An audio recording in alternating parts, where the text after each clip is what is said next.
Boa noite, pessoal. Aqui quem fala é Robson Neves, professor de Direito Constitucional Administrativo.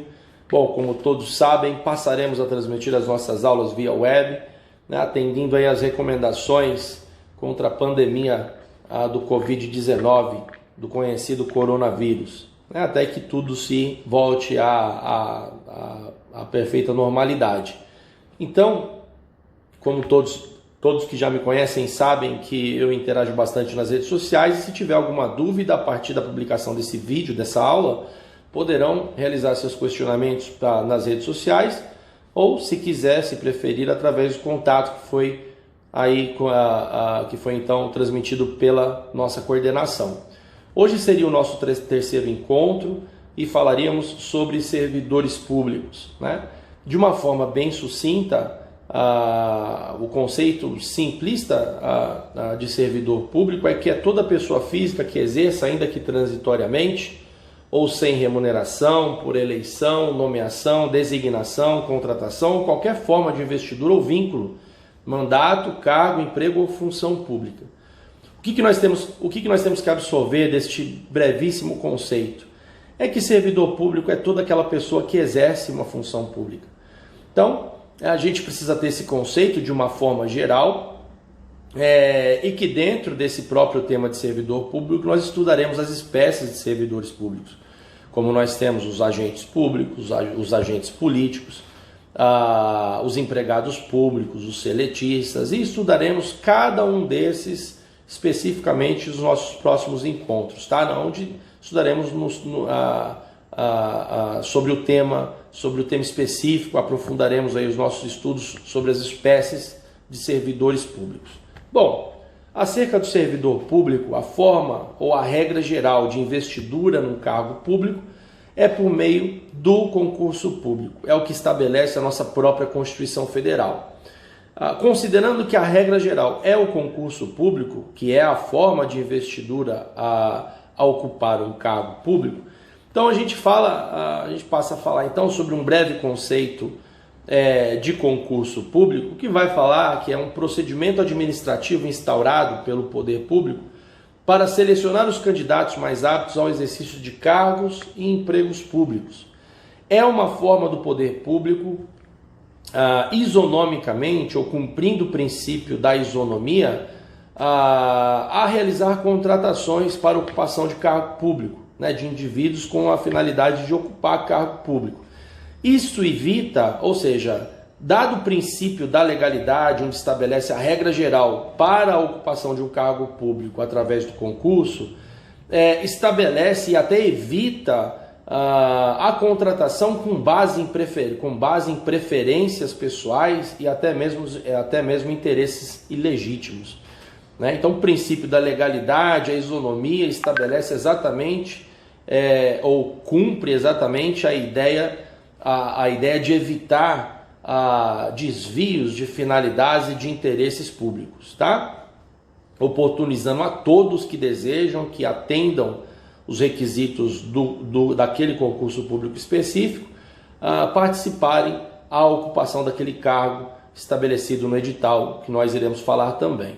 Bom, como falei, a modalidade do concurso público é por meio de provas ou provas e títulos, e a exceção ao concurso público também se estabelece no artigo 37 da Constituição Federal, que vai falar que o concurso público é a regra geral, salvo as exceções, ressalvadas as nomeações para cargo em comissão, declarado em lei de livre nomeação e exoneração. Ou seja, essa é a exceção à regra ao concurso público, que são aqueles cargos de livre nomeação, a forma de investidura sem o indivíduo precisar passar pelo crivo do concurso público. Geralmente esses cargos são cargos de confiança, onde o indivíduo, para fins de executar as suas vontades políticas e de uma forma eficiente, ele traz pessoas de sua confiança para ajudá-lo, para ocupar determinados cargos públicos que dependem de confiança, a fim de cumprir aí a sua plataforma política, aquilo que ele efetivamente prometeu aos seus eleitores, Bom, os pressupostos para a abertura de um concurso público a necessidade de preenchimento das vagas, né, de determinadas vagas dentro da administração pública, e a disponibilidade financeira para a remuneração daqueles cargos. Ou seja, precisa estar previsto, a questão aqui da disponibilidade financeira é que a questão financeira ela precisa estar prevista lá naquelas leis orçamentárias, nas leis estabelecidas a partir do artigo 165 da Constituição Federal. É lá que estará estabelecida então a ideia da disponibilidade financeira, né, para a remuneração daqueles cargos, tá? Bom, sobre o concurso público, falamos também da validade desse concurso público, que na Constituição, no artigo 37.3 e na Lei 8.112 de 90, lá no artigo 12, estabelece que a validade do concurso público ele tem uma validade de 2 anos, prorrogáveis uma única vez por igual período, tá? Mas a Constituição Federal ela tem sobre a ideia da possibilidade da realização, né, da administração pública realizar um novo concurso público referente àquele cargo. Muitos perguntam sobre a possibilidade de haver outro concurso público sem que o anterior ainda tenha vencido, né? Então nós temos aqui uma distinção, uma interpretação distinta entre Constituição e a Lei 8.112 de 90. A Lei 8.112 de 90 vai falar que não há possibilidade da realização de um novo concurso, distintamente da interpretação da Constituição Federal, que vai falar sim que há a possibilidade da realização de um novo concurso público, desde que todos aqueles que passaram no concurso anterior sejam chamados, sejam convocados com prioridade, né? Ou seja, eles precisarão, se nesse segundo concurso público os novos aprovados precisarão aguardar aqueles que já haviam passado ocupar aqueles cargos que estão disponíveis na administração pública. Então essa é a possibilidade que a Constituição Federal estabelece como uma hipótese de nova realização daquele concurso público, tá? E o que prevalece, obviamente, é a própria Constituição Federal, em detrimento da Lei 8.112. Bom, sobre aqueles que são aprovados no concurso público, há um questionamento sobre a ideia daquele direito, ou do indivíduo que passa, dele ter um direito, de ser uma expectativa de direito, ou de ser um direito subjetivo, né? Há muito essa pergunta, a ideia dessa pergunta ela é reiteradamente questionada em salas de aulas e por aqueles que passaram, né, e que pretendem realizar concursos públicos. Bom, vamos lá. A doutrina sempre sustentou que era uma expectativa de direito, mas a ideia é que quando, né, que essa expectativa ela se torna um direito subjetivo, né? Aqui a gente precisa ter a ideia do direito subjetivo, é aquele que você pode requerer através da impetração de mandado de segurança. Aquela expectativa se torna um direito objetivo, esse direito objetivo se torna um direito líquido que pode ser requerido, né, através da impetração de um mandado de segurança. Então, a primeira ideia da expectativa se tornar um direito subjetivo é a preterição daquela ordem classificatória. Ou seja, imagine que houve um concurso público, a administração pública realiza um novo concurso público e, ao invés de chamar aqueles que haviam passado no primeiro, a administração passa a chamar esses que passaram neste concurso público último, né? Neste segundo concurso público. Ou seja, aqueles então passam a ter um direito subjetivo de requerer que a administração pública cumpra a ordem prioritária, né? Uma vez que o concurso público foi aberto para o mesmo cargo, então que a administração pública então cumpra a ordem prioritária de chamamento daqueles que em primeiro lugar, ou aqueles que estão aguardando, ocupem em detrimento destes, primeiro as vagas que estão disponíveis aí para investidura, tá? Então isso tem uma súmula do STF, que é a súmula 15, e também foi discutido lá no recurso extraordinário 598.099, um mandado de segurança. Então, a partir desse momento, de ser violado a ordem prioritária, aqueles indivíduos que passaram em primeiro lugar passam a ter direito subjetivo.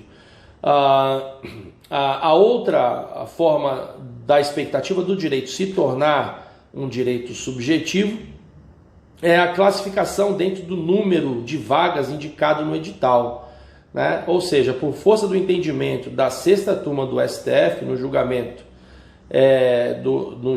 do processo do agravo do instrumento 20.718/2008, que o candidato tem o direito subjetivo líquido e certo à nomeação até o final do prazo, com fundamentos nos princípios de proteção à confiança legítima e à moralidade e a moralidade e boa-fé. Ou seja, se naquele edital do concurso público, né, estabelece uma determinada quantia de vagas que estão disponíveis, e aquele indivíduo que passou no concurso público está dentro daquela quantidade ou está dentro daquela ordem, né, que não ultrapassou o quantitativo das vagas que estão disponíveis, ele neste momento ele tem direito subjetivo sim de requerer a sua investidura naquele cargo público, tá? Bom, e uma pergunta que geralmente eles geralmente perguntam, uma pergunta que geralmente ela é bastante realizada também, é se cabe indenização por aqueles servidores públicos que foram investidos em cargos públicos por ordem judicial. Não cabe, e é uma decisão do STJ da primeira turma também, discutido num recurso especial, lá no recurso especial número 1.238.344 de Minas Gerais. O relator, então, à época, ainda era o ministro Sérgio Cuquina, julgado em 2017. Então não cabe indenização nenhuma para aqueles servidores públicos que forem investidos por ordem judicial. Bom, sobre o controle de toda essa questão de procedimento, de contratação por parte da administração pública, o STF ele decidiu a respeito do controle, ou seja, né, quem que fiscaliza, como que é realizado o controle do concurso público. O STF ele já decidiu que o Poder Judiciário não pode anular perguntas de provas objetivas. Isso é uma decisão do STF que foi submetido a eles para julgamento. Então eles decidiram, o STF decidiu que não há possibilidade de anulação de perguntas em provas objetivas. Porque é bem simples, porque o Poder Judiciário ele não pode adentrar ao mérito administrativo. E o que o STF entendeu é que buscar a anulação de uma resposta em prova de perguntas objetivas é que, na verdade, a administração pública, a resposta que ali foi estabelecida é a forma como a administração pública pensa, né? E aí, essa forma que a administração pública pensa é o que nós chamamos de mérito administrativo. Uma outra forma que o Poder Judiciário, ou seja, desde que o Poder Judiciário só vai poder anular, em tese, alguma questão de prova em concurso público se violar efetivamente ou flagrantemente a legalidade, como é o exemplo em provas objetivas, nesse caso, que suponhamos que nesse caso no edital estará estabelecido determinadas matérias para fins de